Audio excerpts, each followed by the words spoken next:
Tenets అందరూ captaincy task కంటెండర్స్ని select చేసిన తర్వాత సంజనా గారిని పంపించారు కదా చెప్పమని. అప్పుడు వాళ్ళ రియాక్షన్, మెయిన్గా ఇమాన్యుయల్ రియాక్షన్, మమ్మీ ఏంటి మమ్మీ నువ్వు, నిన్నెందుకు పంపించాను నేను, అసలు నేను వెళ్ళినా సరిపోయేది, నీ పాయింట్లన్నీ మా పాయింట్లుగా వాళ్ళ మీద చెప్తున్నావు. ఒకటి వచ్చి ఫేవరెటిజం అంటావు, ఇంకోటి వచ్చి కెప్టెన్కి సరిగ్గా రెస్పాండ్ అవ్వలేదు అందుకే చేయలేదంటావు. ఏంటి మమ్మీ, మనం మాట్లాడుకునేది ఏంటి, నువ్వు ఇక్కడికి వస్తుంది చెప్పింది ఏంటి, మనం మాట్లాడుకుంది చెప్పు, నీ సొంత విషయాలు వద్దంటే లాస్ట్ వరకు తన సొంత విషయాలే చెప్తూ వచ్చింది. వాళ్ళ టెనెట్స్ విషయాలు చూడాలి, అది ఆవిడ వరకే, మేము అలా మాట్లాడుకోలేదు, మేము అన్నీ కలిపే మాట్లాడుకున్నామన్నారు. ఇక్కడ నాకు చాలా ఫన్నీగా అనిపించింది. ఇమాన్యుయల్ అయితే ఈమెను ఎందుకు పంపించాను నేను వెళ్ళకుండా అని చాలా ఫీల్ అయ్యాడు నిజంగానే. రివ్యూ ఇచ్చా, ఎలా ఇచ్చానో ఒకసారి లాస్ట్ వరకు చూసి కరెక్ట్గా ఇచ్చానా ఇంకా ఏమన్నా చేంజ్ చేసుకోవాలో చెప్పండి. హాయ్ ఫ్రెండ్స్, నా పేరు Venkatesh, welcome to YouTube channel chill bro updates 2.0. First వీడియోకి లైక్ కొట్టండి, అలాగే హై బటన్ మీద ప్రెస్ చేయండి. ఇంకొకటి కూడా కామెంట్ చేయండి, రీతు కష్టపడి డీమన్ పవన్ని కెప్టెన్ చేసిందా లేదా అది కామెంట్ చేయండి. ఇంకా ఎపిసోడ్ స్టార్ట్ అవ్వగానే పులిహోర, నిన్న స్టార్ట్ అయింది పులిహోర, ఈరోజు వరకు కలుపుతూనే ఉన్నారు పులిహోర. పవన్ కళ్యాణ్, తనుజ, రీతు, డీమన్ పవన్. రీతు డీమన్ పవన్ అయితే నెక్స్ట్ లెవెల్. ఇంకా అది ఈరోజు టాస్క్కి కూడా సంబంధించి ఉంటుంది, దానికే చెప్తున్నా. ఇంకా బిగ్ బాస్ అయితే సీరియస్ వార్నింగ్ ఇచ్చారు, తెలుగులో మాట్లాడనరా అంటే మీరు ఎప్పుడు చూడు ఇంగ్లీష్లోనే మాట్లాడతారు, హిందీలో మాట్లాడతారు, నా ఇంట్లో ఇలా ఉంటే కుదరదురా, దొబ్బేయండిరా అంటాడు. ఆ తర్వాత ఇదే లాస్ట్ వార్నింగ్, ఇంక నుంచి సరిగ్గా ఉండండి లేకుంటే ఇంట్లో నుంచి దొబ్బేయండి అంటాడు. ఇంకా ఆ తర్వాత వచ్చేసి ఇది టాస్క్, ఇంకా అవంతా అనవసరం, టాస్క్ గురించి చెప్పేస్తా ఒకేసారి. ఇప్పుడు వచ్చేసి టాస్క్కి సెలెక్ట్ చేసుకోమని టెనెట్స్కి చెప్తారు. టెనెట్స్ పోయి బాగా ఆలోచించి మాస్క్ మ్యాన్ని యునానిమస్గా వద్దంటారు. ఆఖరికి ఫ్లోరా గారు కూడా మాస్క్ మ్యాన్ని సెలెక్ట్ చేయరు. ఆ తర్వాత ప్రియా, శ్రీజాని ముగ్గురేమో సెలెక్ట్ చేస్తారు. ప్రియా అయితే నలుగురేమో సెలెక్ట్ చేస్తారు, శ్రీజాని అయితే అస్సలు వద్దంటారు. ఎందుకంటే శ్రీజాతో ఆర్గ్యూ చేయలేం, నోరేసుకొని పడిపోతుంది అంటారు. ప్రియాని కూడా అదే రీజన్ చెప్తారు, నోరేసుకొని పడిపోతుంది, తను విందు.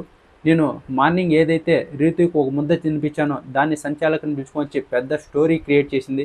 ఫస్ట్ చెప్పాలంటే సంజనా గారే ప్రాబ్లం క్రియేట్ చేస్తారు, మళ్ళీ వేరే వాళ్ళ ప్రాబ్లం క్రియేట్ చేస్తున్నట్టు మనకు వచ్చి చెప్తారు. అక్కడ క్రియేట్ చేసింది అది. బిగ్ బాస్ అంత స్ట్రాంగ్గా వార్నింగ్ ఇచ్చినా కూడా ఈమె పోయి రీతుకి తినిపించింది. ఇది ప్రియా చూసింది, పోయి సంచాలకుని పిలుచుకొచ్చింది మనీష్ని. నిన్న నేను యాపిల్స్ ఇస్తే అంతలా ఎగిరిపడ్డాడు, ఈరోజు ఏం చేస్తాడు అని. మనీష్ వచ్చేసి ఫుల్లో దూంకాలి అని చెప్పాడు పనిష్మెంట్కి. ఆమె నేను క్యాప్టెన్ అయితే నేనేం చేయను అంటుంది. మాస్క్ మ్యాన్, మీరు క్యాప్టెన్ అంతే, బిగ్ బాస్ కంటే పైన కాదు. మధ్యలో చాలాసార్లు దూరారు ఈసారి. దగ్గర ఎపిసోడ్లో ఒక 3-4 సార్లు మధ్యలో వస్తాడు, ఒక పని చేసి పోతూ ఉంటాడు. అలా అన్నమాట మాస్క్ మ్యాన్. మీరు క్యాప్టెన్, బిగ్ బాస్ కంటే పైన కాదు, చెప్పింది తినాలి అని ఫుల్లో దూకమంటారు. ఆ తర్వాత ఒక బకెట్ నీళ్ళు తీసామన్నా వచ్చి పోస్తామని చెప్తారు. ఇంకా ఆ తర్వాత వచ్చేసి సెలక్షన్. రీతు ఇక్కడ ఎంత కష్టపడిందంటే డీమన్ పవన్ అసలుకే అక్కడ ఉన్న వాళ్ళలో ఎవరికీ లేరు. ఎందుకంటే డీమన్ పవన్ తన వాయిస్ పెట్టలేడు, ఎక్కడ అంతగా పర్ఫార్మెన్స్ చేయలేదు, టాస్కులు లేవు, అతను ఏదన్నా టాపిక్ వస్తే గట్టిగా మాట్లాడలేదు. అందుకే అతను కెప్టెన్గా వద్దంటే రీతు అటలు తిప్పి ఇటలు తిప్పి ఈ పక్క తిప్పి ఆ పక్క తిప్పి లాస్ట్కి రీతుని నెగ్గుతుంది, డీమన్ పవన్ని తీసుకొని వస్తుంది. ఆ తర్వాత మనీష్ని తీసుకున్నారు వీళ్ళు. మనీష్ అయితే ఒక 10 టాపిక్ ఫస్ట్లో ఏమనుకున్నారంటే మనీష్ వద్దు, రీతునే చెప్పింది. మనీష్ ఏదన్నా టాపిక్ని కాంప్లికేట్ చేసి దాన్ని ఇంకా పెద్దగా క్రియేట్ చేస్తాడు అని. ఆ తర్వాత మనీష్ని సెలెక్ట్ చేసిన తర్వాత వీళ్ళు చెప్పిన పాయింట్ ఏంటంటే 10 పాయింట్లు పాజిటివ్గా 10 పాయింట్లు నెగిటివ్గా తీసుకొని వస్తాడు, అది బాగా నచ్చింది, అందుకే మనీష్ని సెలెక్ట్ చేశామంటారు. ఆ తర్వాత వచ్చేసి యునానిమస్గా బర్నీ గారిని సెలెక్ట్ చేశారు, ఎందుకంటే వాళ్ళ టెనెట్స్ కాబట్టి. ఆ తర్వాత వచ్చేసి ఇంకొకరు బిగ్ బాస్ వీళ్ళకి చెప్తాడు, ముగ్గురు సెలెక్ట్ అయిన వాళ్ళలో మీరు టెనెట్స్ నుంచి ఒకరిని సెలెక్ట్ చేయమని. ఇమాన్యుయల్ కరెక్టే. ఇక్కడ మాస్క్ మ్యాన్ అయితే సైలెంట్గా ఉన్నాడు, కళ్యాణ్ అయితే ఏవో 2 పాయింట్లు చెప్పి సైలెంట్గా ఉన్నాడు. కానీ శ్రీజ, ప్రియా మటుకు ఒప్పుకోలేదు. మేము ఎందుకు కరెక్ట్ కాదు, వాళ్ళు ఎందుకు కరెక్టు, మనీష్ ఎందుకు కరెక్టు, ముఖ్యంగా నాకు చెప్పండి. ఇది ఫేవరెటిజం. బర్నీ గారిని సెలెక్ట్ చేశారు, ఇది ఫేవరెటిజం.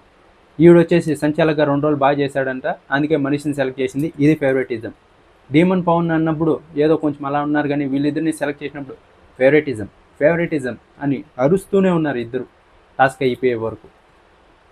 ఇంకా నెక్స్ట్ వచ్చేసి టాస్క్ అయితే స్టార్ట్ అయింది. వీళ్ళు ముందుగానే మాట్లాడుకున్నారు.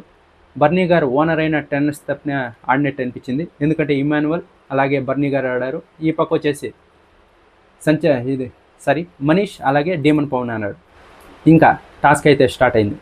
టాస్క్ స్టార్ట్ అయిన తర్వాత బర్నీ గారు వచ్చేసి ఓనర్ అయిన టెన్నర్స్ తరపునే ఆడినట్టు అనిపించింది. బర్నీ గారు ఇమాన్యువల్ ఒక జట్టు, మనీష్ డీమన్ పవన్ ఒక జట్టు, ఇలానే ఆడారు వీళ్ళైతే. మనీష్ అయితే నిన్నటి వరకు ఓనర్స్ మీద చాడీలు చెప్తూనే ఉన్నాడు, కానీ ఇప్పుడు టాస్క్ రాగానే కలిసిపోయి ఓనర్స్ మేము ఒకటి, ఆ పక్క ఉంటాడు ఈ పక్క ఉంటాడు, కరెక్ట్గా టైం వచ్చినప్పుడు ఓనర్స్ తరపునే ఉంటాడు. టాస్క్ చూస్తే తెలుస్తుంది వాళ్ళ మీద. మార్నింగ్ నుంచి లైవ్లో ఎన్ని యూపీ చెప్పింటాడో, ప్రియా మీద అలాగే శ్రీజ మీద ఇంకా మాస్క్ మ్యాన్ మీద, వీళ్ళందరి మీద చాడీలు చెప్పినాడు, కానీ ఈ పక్క రాగానే ఒకటి అయిపోయాడు అలా. ఇంకా నెక్స్ట్ వచ్చేసి టాస్క్ స్టార్ట్ అవ్వగానే ఫస్ట్ బర్నీ గారు పోయి మనీష్ని గట్టిగా పట్టుకునేసి ఫుల్ పెయింట్ పోయేశారు. మనీష్ ఫస్ట్ అవుట్ వచ్చేసాడు. మనీష్కి ఎక్కడో కాలింది.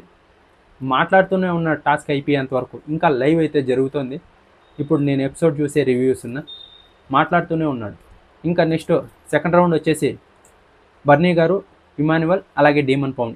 ఈ పక్క డీమన్ పవన్ మీ టీం నుంచి ఒకరు వెళ్ళిపోయారు అని రీతు అంది. ఇక్కడ శ్రీజ ప్రియ పట్టుకున్నారు చూడండి. మీ టీం అని ఎలా అంటావు అంటే, ఇది ఇప్పుడు సపరేటా, టెనర్స్ ఓనర్సా? ఇప్పుడు బర్నీ గారు మా టీం కదా, నువ్వెలా టెనర్స్ అంటావు, బర్నీ గారు ఓనర్ కదా అని సరిగ్గా కయ్యా కయ్యా కయ్యా కయ్యా అని అరుస్తూనే ఉన్నారు. ఈ టాస్క్ అయిపోయేంత వరకు అరుస్తూనే ఉన్నారు. ఇంకా నెక్స్ట్ వచ్చేసి ఈ పక్క డీమన్ పవన్, ఆ పక్క ఇమాన్యువల్, బర్నీ గారు ముగ్గురు ఆడారు. ఇక్కడ డీమన్ పవన్ బాగానే డిఫెండ్ చేసుకున్నట్టు అనిపించింది, కానీ ఇక్కడ రీతు నేను చెప్పినప్పుడు స్టాప్ చేయకపోతే అవుట్ చేస్తానని నేను. బర్నీ గారు అయితే చెప్పిన తర్వాత 3 సార్లు డీమన్ పవన్కి రాశారంట, అందుకే ఆయన అవుట్ చేసి పారేసింది. ఆ తర్వాత డీమన్ పవన్ అప్పుడే ఆయన్ను కూడా పట్టుకున్నారు, కానీ అది చూడలేదు రీతు. ఇక్కడ స్టాప్ చేయని చెప్పిన వెంటనే ఆయన 3 సార్లు పూశారు, కానీ అక్కడ డీమన్ పవన్ కూడా వచ్చి ఆయన పట్టుకొని ఒకసారి పూశాడు, అది చూడలేదు. ఇంకా బర్నీ గారిని అయితే అవుట్ చేసింది. నాకు తెలిసి ఇది సాటర్డే ఎపిసోడ్లో వస్తుంది. స్టాప్ చేయమని చెప్పావు సరే, ఇక్కడ డీమన్ పవన్ కూడా పట్టుకున్నాడు కదా, దీనికేం చెప్తావని. ఆ తర్వాత వచ్చే నెక్స్ట్ రౌండ్లో వచ్చేసి ఇమాన్యువల్ అలాగే డీమన్ పవన్ ఇద్దరు ఆడారు. ఆడిన తర్వాత ఇక్కడ డీమన్ పవన్ వచ్చేసి ఇమాన్యువల్ షర్ట్ పైకి లేపాడు. ఇంకా డీమన్ పవన్ అలాగే ఇమాన్యువల్ ఇద్దరు ఆడారు కదా, ఇప్పుడు ఇమాన్యువల్ వచ్చేసి షర్టు పట్టుకోగానే ఇప్పుడు డీమన్ పవన్ కూడా అవుట్ చేయి, బర్నీ గారిని అవుట్ చేసావు కదా స్టాప్ అని చెప్పినాక కూడా రాసిన దానికి ఇప్పుడు వీన్ కూడా అవుట్ చేయంటే అది ఇది ఓటు కాదు అంటుంది రీతు.